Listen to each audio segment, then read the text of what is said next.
Hello, my name's Gillian Allard and I'm a photographer, and today we're going to be working on a project using mirrors in the landscape. The first project we're going to do is using a mobile phone and a hand mirror, which I'll introduce to you later. The second project we'll be looking at creating self-portraits, okay, and the third project we're going to use this setup here, which is using possibly a larger mirror in the landscape.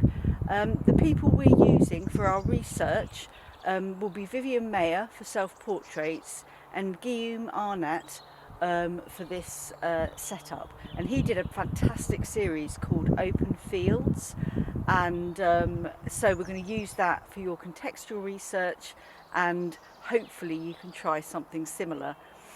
You don't need anything elaborate.